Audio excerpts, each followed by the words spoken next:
महोदय, राष्ट्रपति ने अपने भाषण में राजभाषा आयोग की रिपोर्ट के संबंध में कहा है कि हम सदस्यों की राय लेकर भाषा संबंधी कोई नीति घोषित करेंगे। मैं समझता हूँ कि भाषा का प्रश्न इतना जटिल नहीं था जितना कि उसको बना दिया गया है। इस जटिलता को लाने में जहाँ उन लोगों का हाथ है जो सरकार में नहीं है, वहाँ इसमें भारत सरकार की भी बड़ी जिम्मेदारी है। मुझे वह दिन याद है जब मैं छोटा था और देश गुलाम था। उस वक्त महात्मा गांधी हिंदी के संबंध में चर्चा करते थे और उनकी कृपा के फलस्वरूप और उनके प्रयास के फलस्वरूप सभी प्रांतों में हिंदी की सभाएं खोली गईं और वहाँ हिंदी का प्रचार किया गया। उस समय हम अंग्रेज़ों के गुलाम थे और अंग्रेज़ों ने ही हमारी राजभाषा अंग्रेजी घोषित कर रखी थी। तब हम अंग्रेजी से दूर थे और हिंदी के निकट थे। लेकिन आज जब हमारी अपनी सरकार है, अपना शासन है, हम हिंदी से दूर होते चले जा रहे हैं। एक समय था जब देश में हिंदी के संबंध में एक मत था। जब देश स्वतंत्र हुआ उस समय हिंदी के संबंध में घोषणा हो जानी चाहिए थी, लेकिन उस समय सरकार चुप हो गई। अब जो देर हो रही है, इससे भाषा संबंधी समस्याएं बढ़ती जा रही हैं।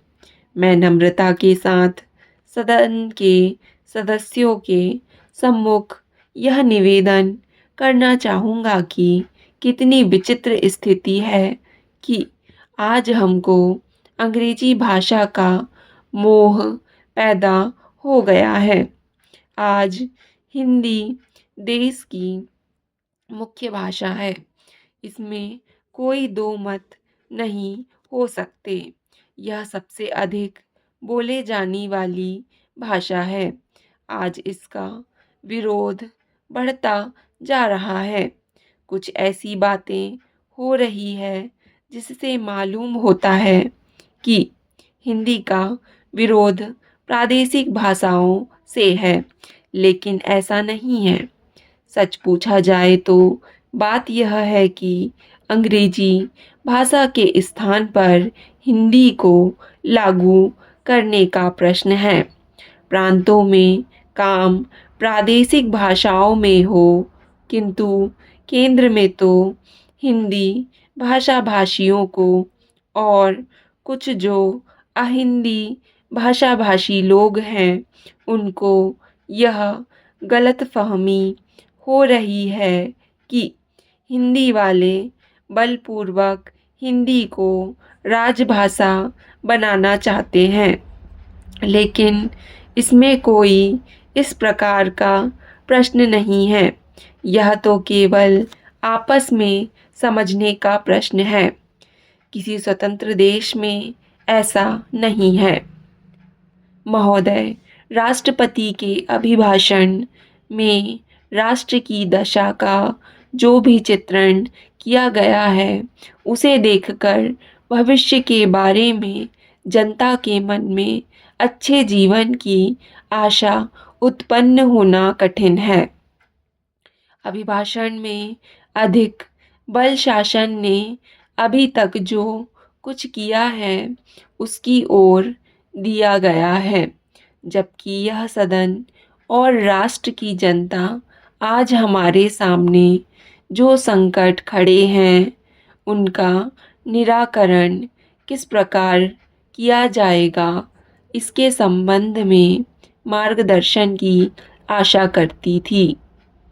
राष्ट्र जीवन के भिन्न भिन्न क्षेत्रों में सरकार द्वारा अपनाई गई नीतियों के जो परिणाम हुए हैं वे हमारे सामने हैं और मुझे यह देखकर बड़ा दुख हुआ है कि राष्ट्रपति महोदय के अभिभाषण में राष्ट्र की सुरक्षा के लिए, एकता के लिए जो नए नए संकट खड़े हो रहे हैं उनका कोई उल्लेख नहीं किया गया है। कुछ ही दिन हुए हमारे रक्षा मंत्री ने एक भाषण में कहा था कि भारत 100% सुरक्षित नहीं है।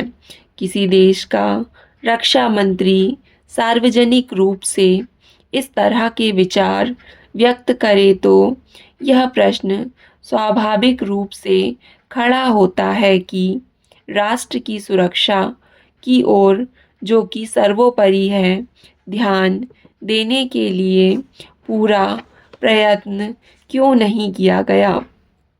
सभी जानते हैं कि सुरक्षा के लिए जो भी संकट है वह हमारे पड़ोसी से है और वह पड़ोसी आणविक शस्त्रों की मांग कर रहा है। वे शस्त्र किसके विरुद्ध काम में लाए जाएंगे, इसके संबंध में किसी को संदेह नहीं है, किंतु प्रश्न यह है, क्या हमारा सैनिक बल, हमारा साज सामान किसी भी आक्रमण का सफलतापूर्वक सामना करने में समर्थ है।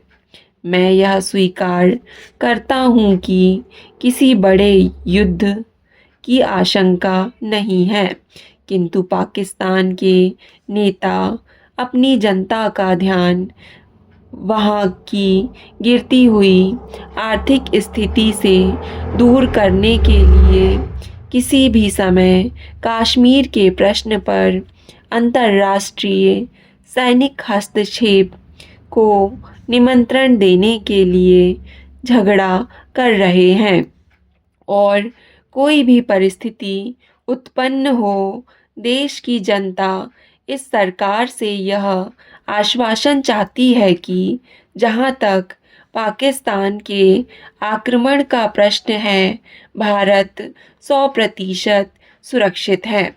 इस संबंध में सरकार को जनता के मन में विश्वास उत्पन्न करने का प्रयत्न करना चाहिए।